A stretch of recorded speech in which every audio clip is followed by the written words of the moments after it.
कागल नगरपालिका निवडणुकीत दोन्ही राष्ट्रवादी एकत्र। नगराध्यक्षपद हसन मुश्रीफ गटाला तर उपनगराध्यक्षपद समरजित घाटगे गटाकडे असेल, तर संजय मंडलिक एकाकी। अजित पवारांच्या नातेवाईकांना 500 कोटींचं हॉस्पिटल बहाल केलं जातंय का? अंजली दमानी यांचा ट्विट करत सवाल। पद्मसिंह पाटलांच्या तिरणा ट्रस्टला पीपीपी तत्वावर हॉस्पिटल देण्याचा घाट, दमानी यांचा आरोप। तिरणा ट्रस्ट आता राणा जगजितसिंह पाहतात, सुप्रिया सुळेंचं दमानी यांना उत्तर। तुळजापूर ड्रग्ज प्रकरणात अडकलेल्या व्यक्तीला राणा जगजितसिंह यांनी भाजपमध्ये घेतलं, सुळेंचं वक्तव्य।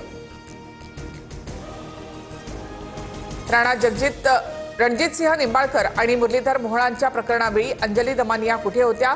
दमानिया सरकारला सहकार्य ठरणारी यंत्रणा, सुषमा अंधारेंचा गंभीर आरोप।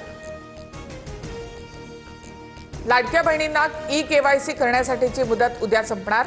1 कोटींपेक्षा अधिक महिलांनी अद्यापही ई-केवायसी केली नसल्याची माहिती। पुन्हा मुदतवाढ मिळणार का, याकडे लक्ष। अनुसूचित जातीमधील ज्या लोकांची आर्थिक आणि सामाजिक प्रगती झाली आहे त्यांना आरक्षणातून बाहेर ठेवलं जावं, आरक्षणाचा लाभ गरजूंना मिळावा, सरन्यायाधीश भूषण गवईंचं मत। बांगलादेशच्या माजी पंतप्रधान शेख हसीनांना फाशीची शिक्षा। 2024च्या हिंसाचार प्रकरणात शेख हसीना दोषी, बांगलादेशच्या इंटरनॅशनल क्राईम ट्रिब्युनलकडनं फाशीची शिक्षा। बिहारमध्ये नवं सरकार स्थापन करण्याच्या हालचाली सुरू। मुख्यमंत्री म्हणून पुन्हा नितीश कुमार 30 मंत्र्यांसोबत शपथ घेण्याची शक्यता। 20 नोव्हेंबरला नव्या सरकारचा शपथविधी।